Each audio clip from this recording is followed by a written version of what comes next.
Hello, I am Vijitas Swasti. I am from X Institute of Higher Education.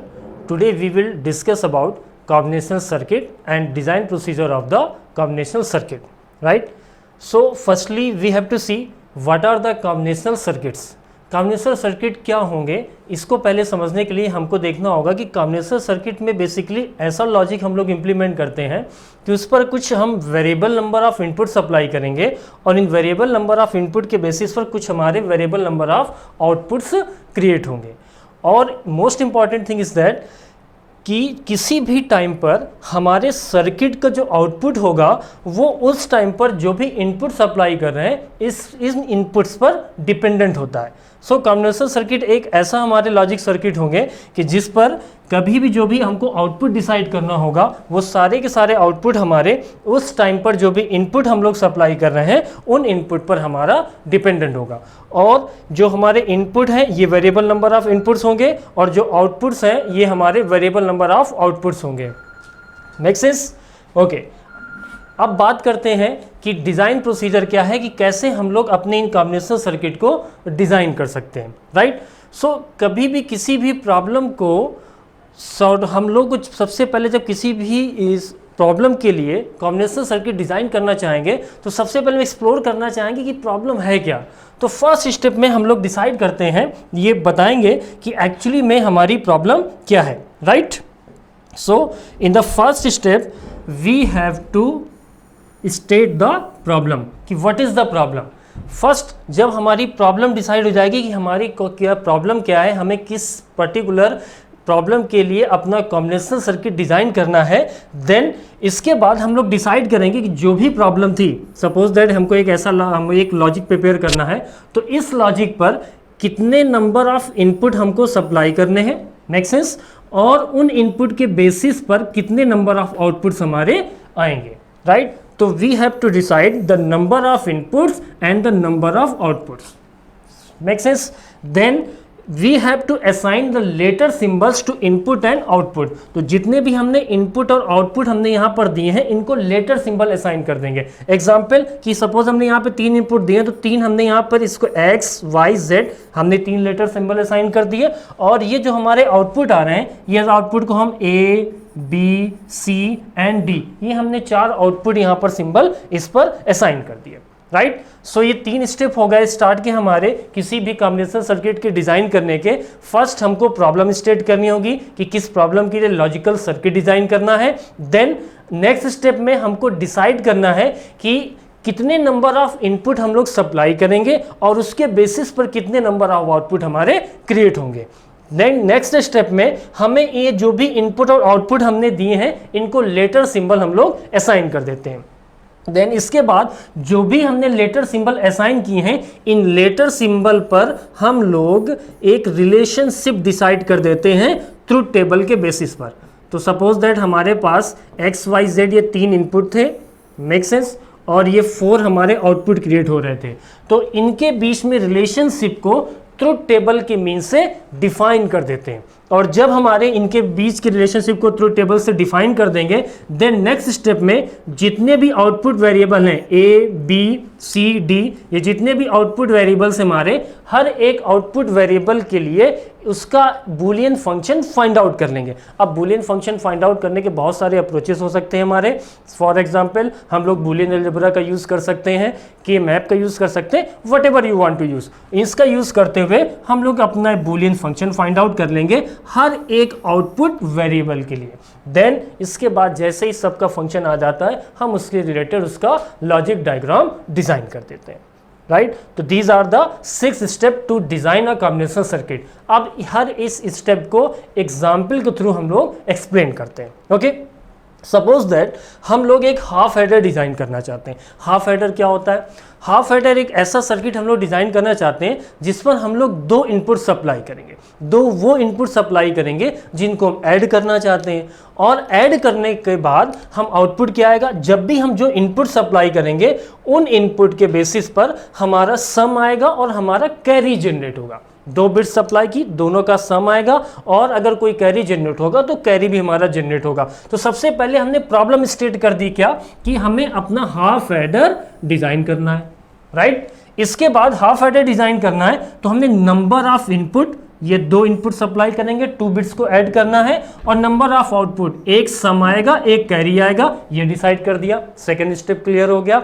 Then next step में जो हमारे input और output हैं इनको लेटर सिंबल असाइन करते हैं। सो हमने फर्स्ट वाले को x और y इनपुट सिंबल हमने डिसाइड कर दिए, और जो आउटपुट है उनको सम और carry s and c 2 letter symbol हमने यहां पर इनको असाइन कर दिए।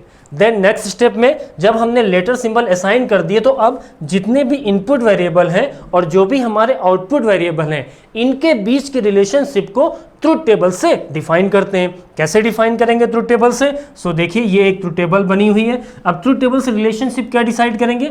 देखिए यहां पर हमारे पास 2 XY वेरिएबल हैं। अब इन दोनों वेरिएबल के कितने टोटल कॉम्बिनेशन हो सकते हैं?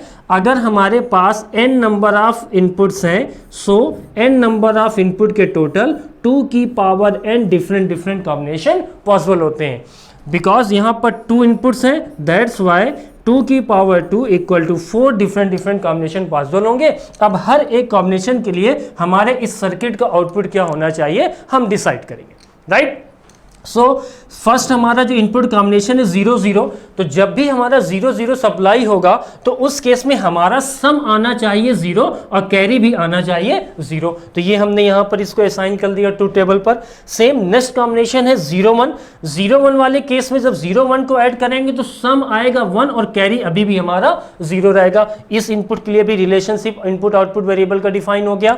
नेक्स्ट जब हम 1 0 सप्लाई करेंगे तो इस केस में भी हमारा सम आएगा 1 और कैरी आएगा 0। और जब नेक्स्ट लास्ट वाला कॉम्बिनेशन होगा 1 1, इसकी इनपुट को सप्लाई करते हैं तो 1 1 सप्लाई करने पर सम आता है हमारा 0 बट इस बार कैरी आएगा 1। तो ये हमने इस तरीके से इनपुट वेरिएबल और आउटपुट वेरिएबल के बीच में हमने क्या डिफाइन कर दिया?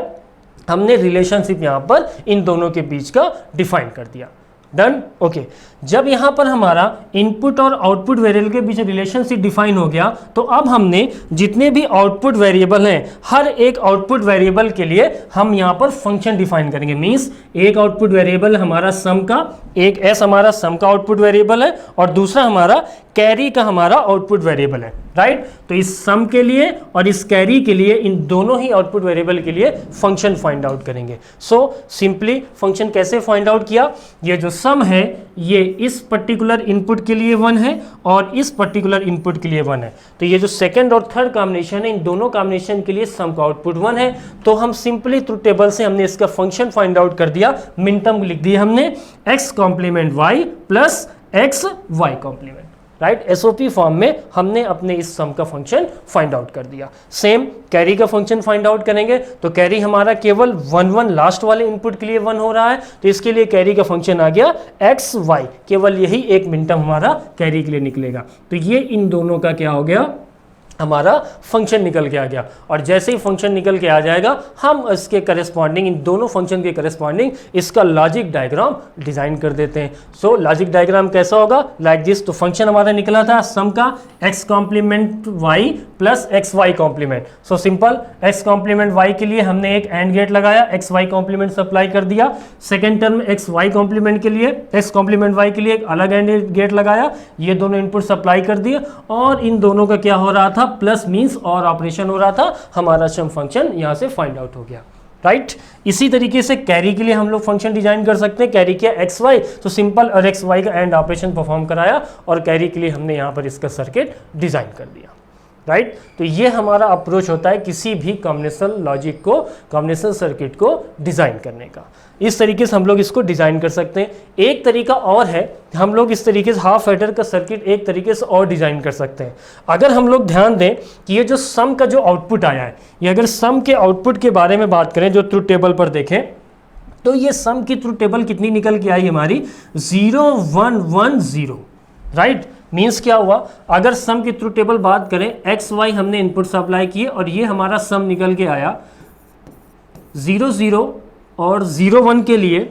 जब भी 0 1 सप्लाई करते हैं और 1 0 सप्लाई करते हैं उस केसेस में तो आउटपुट 1 होता है, और जब भी हमारे 0 0 सप्लाई करें या 1 1 सप्लाई करें उस केस में आउटपुट हमारा 0 आ रहा है। और ये किस गेट की प्रॉपर्टी होती है? अगर हम ध्यान दें तो ये हमारी जोर गेट की ट्रुथ टेबल है। कि जब भी हमारे इनपुट इन्वर्ट होते हैं उस केस में आउटपुट 1 आ रहा है, और जब भी सारे इनपुट हमारे सेम है आउटपुट 0 आ रहा है। This is our XOR gate. It means अगर हमारा सम का फंक्शन ये है जो कि जॉर गेट का एग्जैक्ट वही फंक्शन होता है, तो इस सम को जॉर गेट से हम लोग डिनोट करा सकते हैं, राइट। तो हमारे हाफ एडर का एक डायग्राम और लॉजिक डायग्राम इस तरह भी डिजाइन कर सकते हैं। सिंपली हमने एक्स वाई दो इनपुट लिए, इन दोनों एक्स वाई इनपुट को इस जॉर गेट से पास आउट कराया। जॉर गेट का फंक्शन यही होता है, तो ये हमारा सम फाइनली सम आ जाएगा, राइट। और इस एक्स वाई को हमने एंड गेट से पास आउट कराया, तो हमारा ये कैरी का फंक्शन आ जाएगा।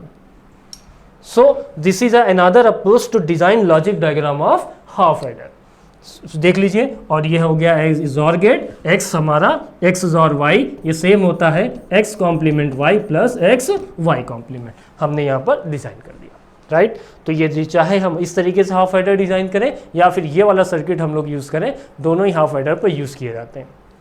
ओके, ये बात हो गई हमारे हाफ एडर की। अब हमने अपना next combination logic circuit example लेते हैं, that is our full adder. Again फिर से वही सारे स्टेप हम लोग प्रोसीजर जो हमारा कॉम्बिनेशन सर्किट का डिजाइन प्रोसीजर के जो 6 स्टेप थे उनको 1 बाय 1 करके हम लोग फॉलो करेंगे। देखते हैं, तो फुल एडर सर्किट डिजाइन करना है, तो सबसे पहले प्रॉब्लम स्टेट कर दी क्या कि फुल एडर सर्किट डिजाइन करना है। ओके, सेकेंड स्टेप में क्या डिसाइड करना है कि इस फुल एडर सर्किट में कितने नंबर ऑफ इनपुट वेरिएबल होंगे और कितने आउटपुट वेरिएबल हमारे निकल के आएंगे। सो फुल एडर सर्किट के बारे में बात करें तो हमारे पास इस पर 3 इनपुट हम लोग सप्लाई करते हैं। 3 इनपुट कैसे सप्लाई करते हैं? अगर हम लोग हाफ एडर की बात करें तो हाफ एडर में अगर कोई भी प्रीवियस कैरी आ रहा हो तो उसको डील करने के लिए हमारे पास थर्ड इनपुट यहाँ पर नहीं है। बट फुल एडर की बात करेंगे तो फुल एडर पर जो 2 इनपुट हम लोग सप्लाई करेंगे, नॉर्मल जो 2 बिट्स को ऐड करना है, और अगर कोई प्रीवियस कैरी आ रहा होगा तो उस प्रीवियस कैरी को भी हैंडल करने के लिए हमारा थर्ड इनपुट हमने यहां पर सप्लाई किया है। सो हमारा फुल एडर 2 इनपुट्स और अगर कोई प्रीवियस कैरी आ रहा है उन तीनों को ऐड करेगा, और ऐड करने के बाद एज यूजुअल हमारा सम क्रिएट करेगा और हमारा कैरी क्रिएट करेगा। इट मींस हमारे पास टोटल 3 इनपुट होंगे और 2 आउटपुट्स यहां पर क्रिएट होने चाहिए, राइट। तो पहला स्टेप प्रॉब्लम स्टेट कर ली। सेकेंड स्टेप 3 इनपुट्स होंगे, 2 आउटपुट्स होंगे, तो number of input and number of output हमने डिसाइड कर दिए। नेक्स्ट स्टेप में हमको लेटर सिंबल असाइन करने हैं अपने इन जो भी इनपुट सप्लाई किए। तो इन तीनों इनपुट के हमने लेटर सिंबल असाइन किए एक्स वाई जेड, और जो 2 आउटपुट आ रहे हैं इन पर लेटर सिंबल असाइन किए हमने सम और कैरी, राइट। तो इस तरीके से हमने लेटर सिंबल असाइन कर दिए।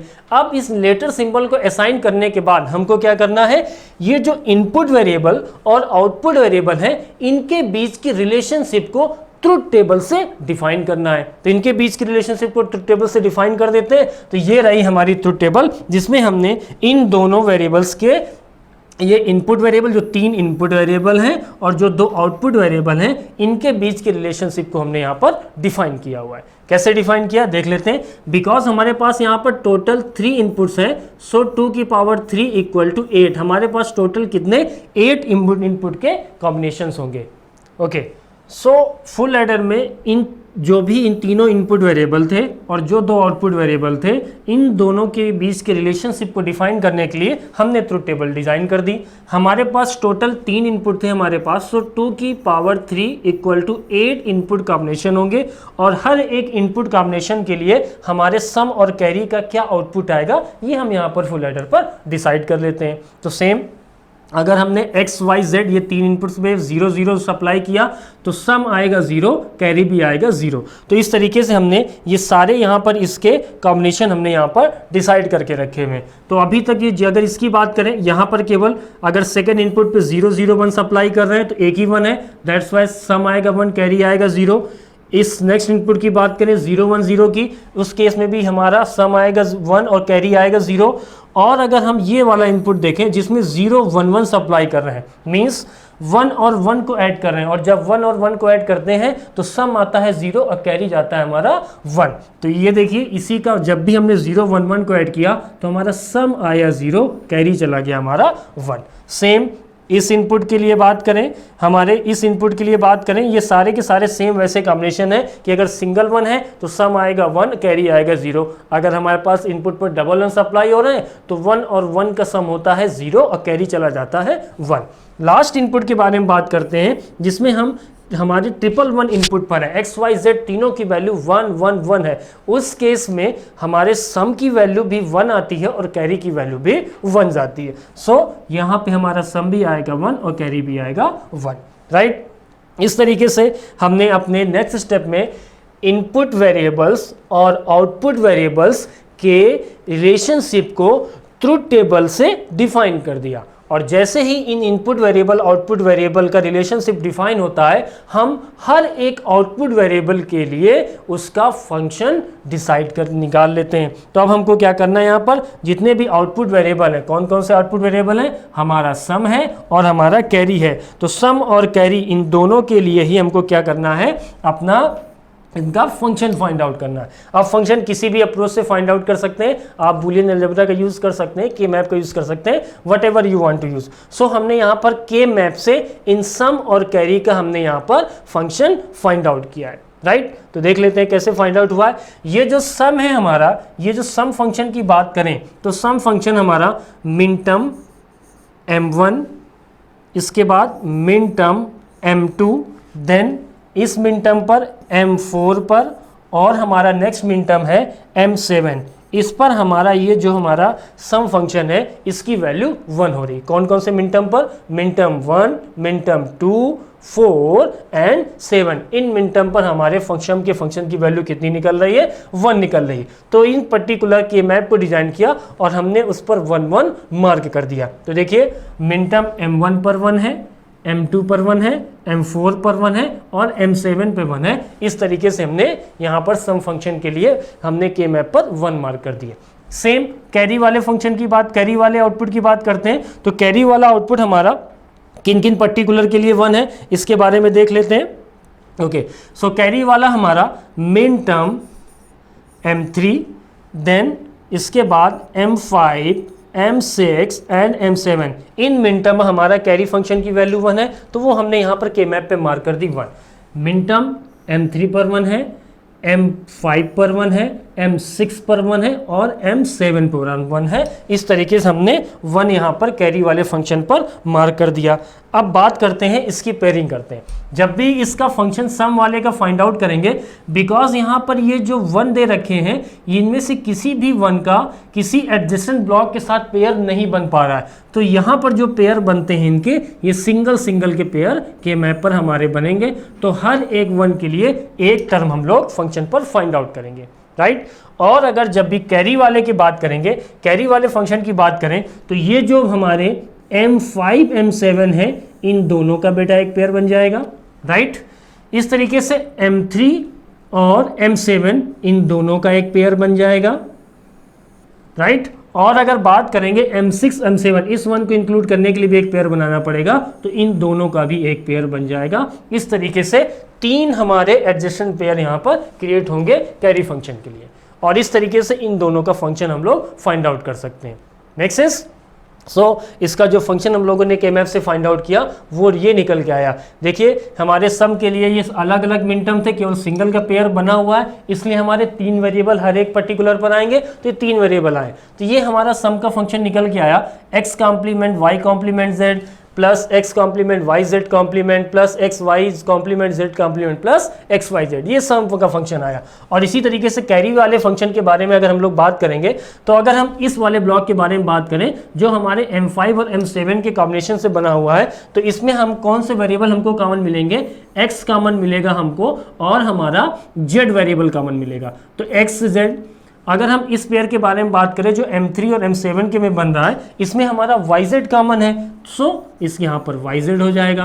प्लस इस वाले पेयर की बात करें जिस पर हमारा m6 और m7 है, इस पर अगर देखेंगे तो हमारे पास x और y कॉमन है, राइट। तो फंक्शन आया xz plus yz plus xy which is our carry function, right. अब इस सम और कैरी का हमने लॉजिक डायग्राम इस तरीके से यहाँ पर डिजाइन कर दिया है 2 लेवल इंप्लीमेंटेशन की हेल्प से।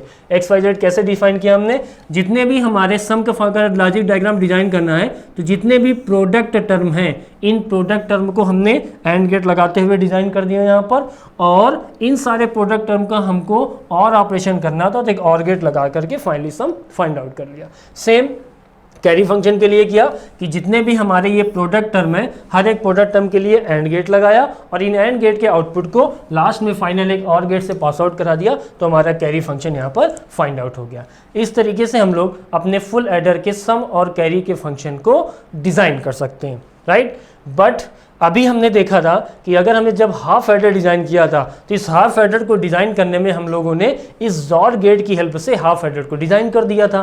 तो अगर हम लोग फुल एडर के सर्किट के बारे में बात करें तो क्या इस सर्किट को हाफ एडर की हेल्प से डिज़ाइन कर सकते हैं? ऑब्वियसली डिज़ाइन कर सकते हैं। डिज़ाइन करने का तरीका ये कुछ इस तरीके से हम लोग डिज़ाइन कर पाएंगे, राइट। हमने यहाँ पर एक हाफ एडर का सर्किट ये ले लिया, दिस वन हाफ एडर, एक हाफ एडर सर्किट हमने यहाँ पर भी लगा दिया और एक हमने और गेट का यूज़ कर लिया और इस तरीके से हमारा फुल एडर का सर्किट यहाँ पर डिसाइड हो सकता है, राइट। कैसे किया हुआ है देखिए, यहाँ पर ये जो एक्स वाई है इसका एक्स और वाई यहाँ पर हमारा इसका सम निकलेगा और इन दोनों एक्स वाई का यहाँ पर हमारा कैरी निकल रहा होगा, मेक सेंस।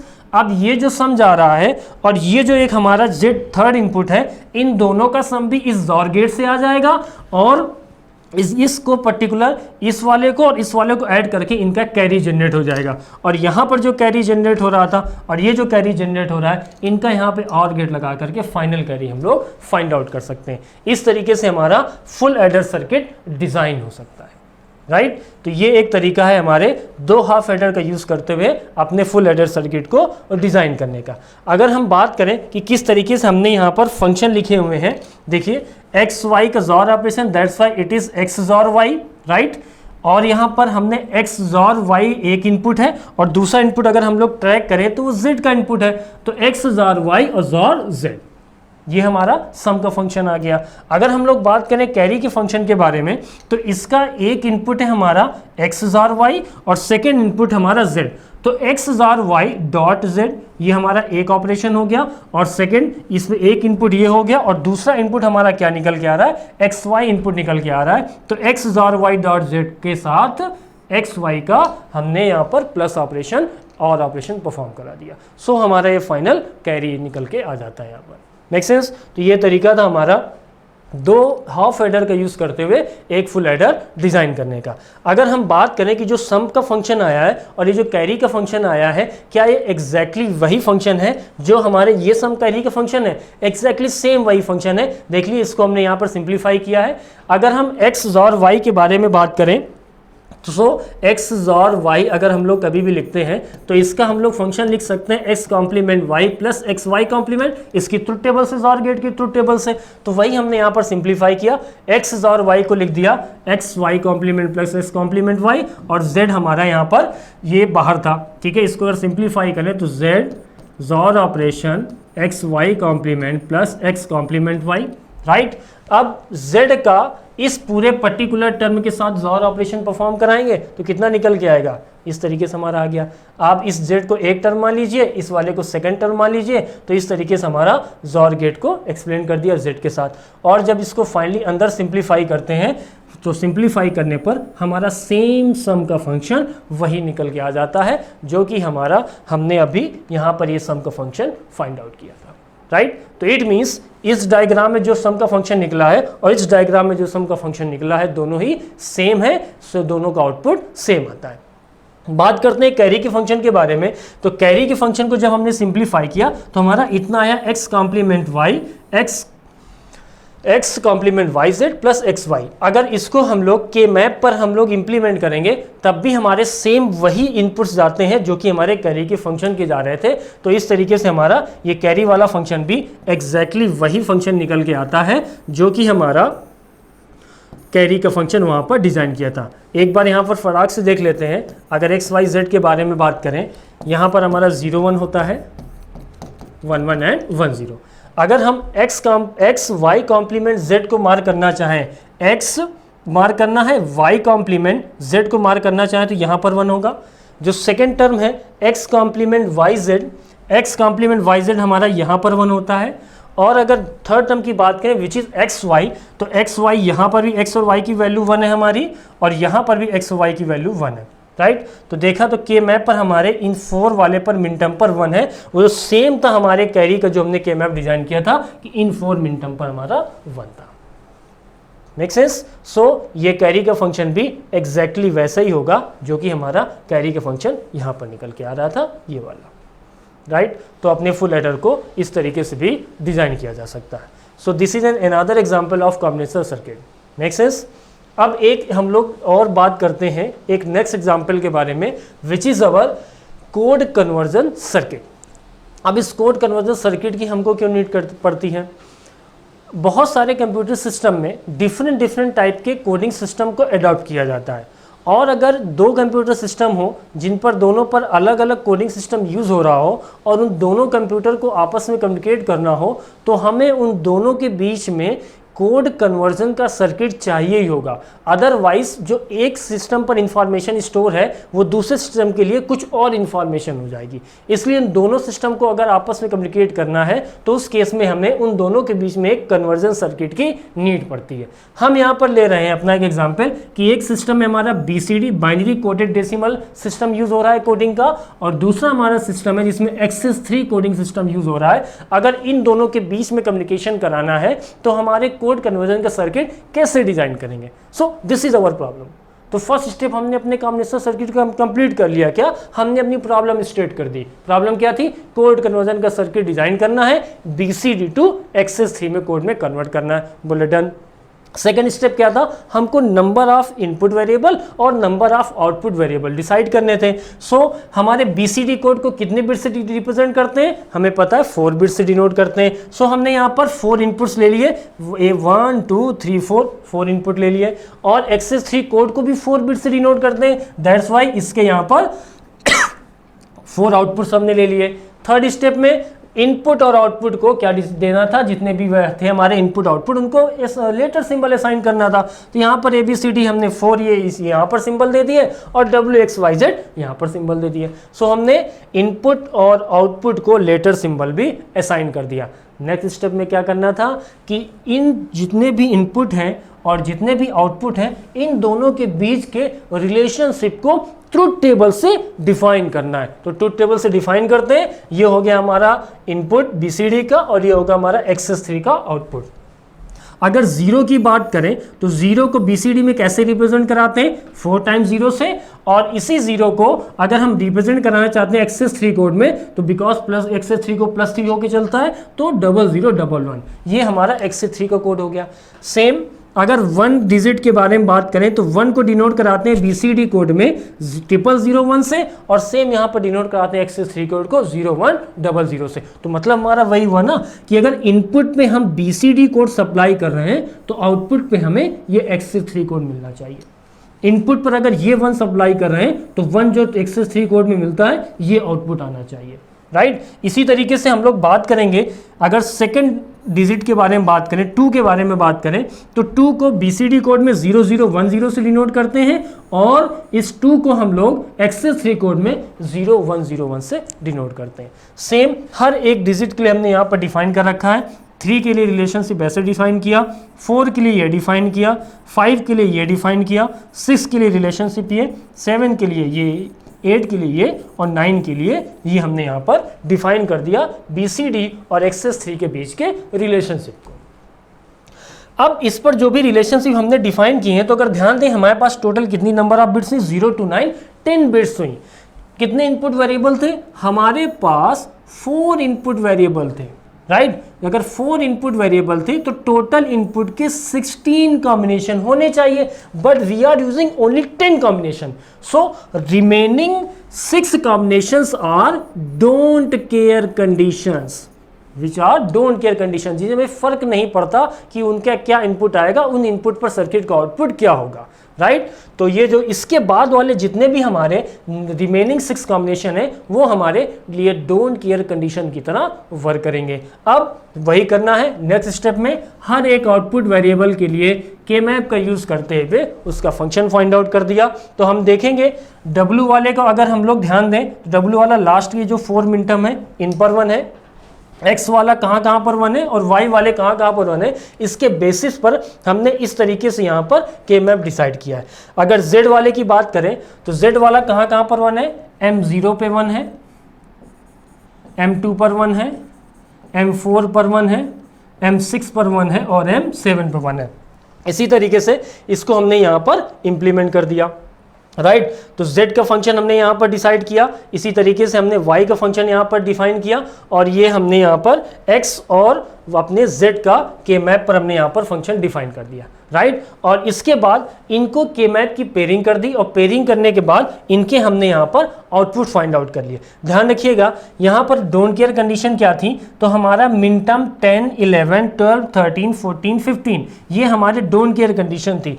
और अगर हमें नीड पड़ती थी के मैप में कि अगर पेयरिंग में डोंट केयर कंडीशन इंक्लूड करने पर लार्जेस्ट पेयर बन रहा है तो उस डोंट केयर कंडीशन को हम लोग इंक्लूड कर लेते थे, राइट। तो अगर यहाँ पर देखें तो इन 1 को इंक्लूड करने के लिए ये हमने 4 का और ये हमने 4 का, इन टोटल हमने 8 एडजेसेंट ब्लॉक का एक सिंगल पेयर बना लिया, इसलिए z का फंक्शन आया d कॉम्प्लीमेंट, राइट।